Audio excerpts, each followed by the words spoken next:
Halaman 141. Nelayan bekerja mencari ikan di laut. Hasil tangkapan ikannya digunakan untuk memenuhi kebutuhan hidupnya sehari-hari. Mata pencaharian sebagai nelayan ditemui di daerah pantai. Berbicara tentang nelayan mengingatkan kita pada cerita fiksi, yaitu Nelayan dan Ikan Mas. Silahkan kalian baca cerita fiksi tentang nelayan dan ikan mas pada halaman 141 sampai 143. Nah, berdasarkan cerita tersebut, kita dapat menjawab pertanyaan berikut. Yang pertama, mengapa cerita nelayan dan ikan mas disebut sebagai cerita fiksi?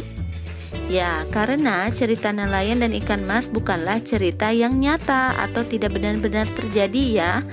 Hanya berdasarkan dari imajinasi pengarangnya saja.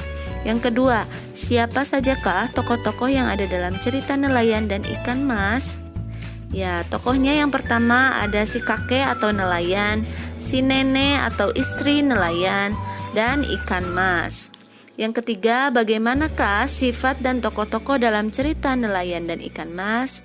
Nah, sifatnya kalau si kakek atau nelayannya itu suka menolong, pekerja keras, dan si nenek atau istri nelayannya yaitu serakah ya sifatnya. Yang keempat, hikmah apa saja yang bisa kamu petik dari cerita nelayan dan ikan mas tersebut? Ya, hikmahnya antara lain yang pertama berbuat baik tanpa pamrih, kemudian yang kedua jangan serakah dan memaksakan kehendak.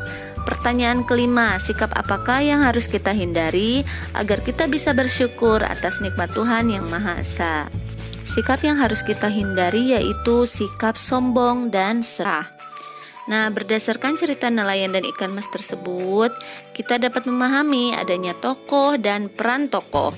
Dalam cerita fiksi, tokoh memegang peranan penting. Tokoh akan membuat suatu cerita lebih hidup dan menarik seolah-olah terjadi di alam nyata. Tokoh adalah yang menggambarkan suatu peristiwa dalam sebuah cerita yang diperankan. Para tokoh dalam cerita memiliki peranan masing-masing yang berbeda satu tokoh dengan tokoh lainnya. Pada dasarnya, tokoh dibedakan menjadi dua, yaitu tokoh utama dan tokoh tambahan atau tokoh pembantu. Tokoh utama adalah tokoh yang memiliki peranan penting dalam suatu cerita.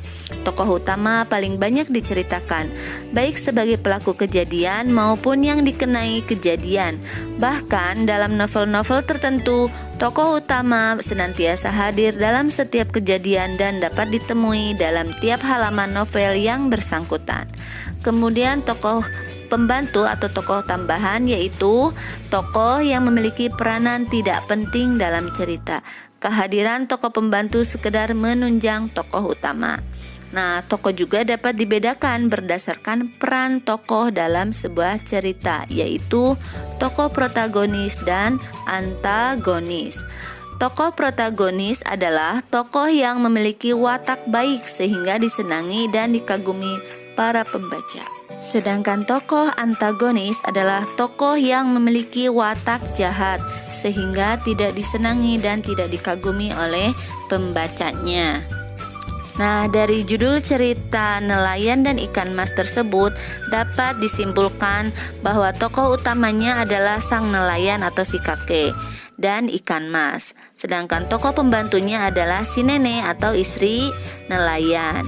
Kemudian tokoh protagonisnya yaitu ikan mas dan nelayan, sedangkan tokoh antagonisnya yaitu si nenek atau istrinya nelayan. Peran tokoh dalam cerita sebenarnya menggambarkan peran manusia dalam kehidupan nyata.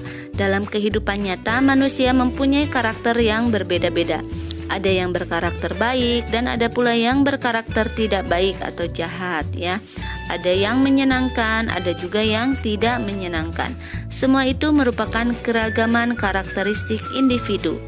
Karakteristik individu adalah ciri atau karakter yang melekat pada diri setiap individu. Karakteristik individu dalam masyarakat Indonesia beragam jenisnya, di antaranya fisik, jenis kegemaran, pekerjaan, ras, suku, pengetahuan, serta agama atau kepercayaan. Keragaman karakteristik masyarakat Indonesia bukan penghambat persatuan dan kesatuan bangsa Indonesia. Keragaman karakteristik masyarakat Indonesia juga bukan sumber timbulnya konflik atau masalah. Sebaliknya, keragaman karakteristik masyarakat Indonesia merupakan kekayaan khasanah budaya bangsa yang dapat memperkukuh persatuan dan kesatuan Indonesia. Kita sebagai warga negara Indonesia hendaknya saling menghormati perbedaan karakteristik antar masyarakat. Banyak manfaat atas keragaman karakteristik masyarakat Indonesia, yaitu beberapa manfaat yang dimaksud sebagai berikut. Yang pertama, dapat belajar saling menghargai karakter setiap individu. Yang kedua, belajar bersosialisasi. Yang ketiga, belajar toleransi. Yang keempat, saling melengkapi sesama individu. Dan yang kelima, hidup rukun dalam masyarakat. Keragaman karakteristik individu dalam masyarakat, terutama dalam kegiatan ekonomi, contohnya sebagai berikut. Yang pertama, menumbuhkan sikap nasionalisme. Yang kedua, menciptakan identitas bangsa di mata internasional. Yang ketiga, sebagai alat pemersatu bangsa. Dan yang keempat, sebagai ikon pariwisata. Yang kelima, menambah pendapatan nasional. Yang keenam, memupuk sikap toleransi.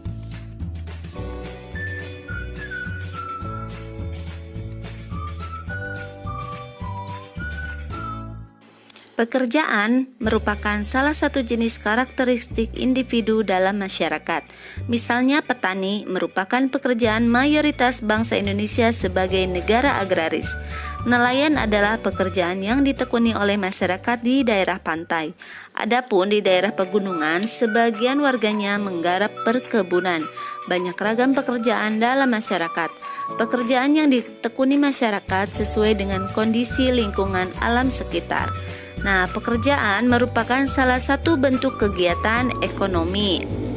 Kegiatan ekonomi adalah semua kegiatan yang dilakukan oleh manusia untuk memenuhi kebutuhan hidupnya. Pada dasarnya, manusia bekerja untuk memenuhi kebutuhan hidup. Jadi, pekerjaan merupakan salah satu bentuk kegiatan ekonomi. Pada dasarnya, pekerjaan dibedakan menjadi dua, yaitu yang pertama, pekerjaan yang menghasilkan barang. Pekerjaan yang menghasilkan barang adalah pekerjaan yang menghasilkan suatu barang yang bisa dipergunakan oleh seseorang. Contohnya, petani menghasilkan padi dan jagung, nelayan menghasilkan ikan, peternak menghasilkan daging, susu, dan wol, penjual kue, dan perajin. Kemudian yang kedua, pekerjaan yang menghasilkan jasa. Pekerjaan yang menghasilkan jasa adalah pekerjaan yang hasilnya bukan berupa barang, tetapi hasil pekerjaannya dapat dinikmati dan dirasakan oleh orang lain. Contohnya guru, dokter, perawat, tukang potong rambut, polisi, tentara, dan seniman. Jenis pekerjaan jasa ini dibutuhkan masyarakat luas, terutama di bidang pendidikan, pelayanan kesehatan, layanan transportasi, ketertiban dan keamanan, serta pariwisata. Oleh karena itu, pekerjaan yang menghasilkan jasa disebut sebagai pekerjaan yang berkaitan dengan sosial budaya. Mata pencaharian penduduk dapat dilihat dari corak kehidupan penduduk setempat, yaitu corak kehidupan tradisional atau sederhana dan corak kehidupan modern atau kompleks. Mata pencaharian penduduk yang memiliki corak sederhana sangat berhubungan dengan pemanfaatan lahan dan sumber daya alam. Contohnya pertanian, perkebunan, dan peternakan. Adapun mata pencaharian penduduk yang memiliki corak modern biasanya lebih mendekati sektor jasa, transportasi, dan pariwisata. Bagaimanakah dengan penduduk di lingkungan tempat tinggalmu? Nah, kesimpulan sesuai dengan corak kehidupan kegiatan ekonomi penduduk di lingkungan sekitar kita antara lain sebagai berikut.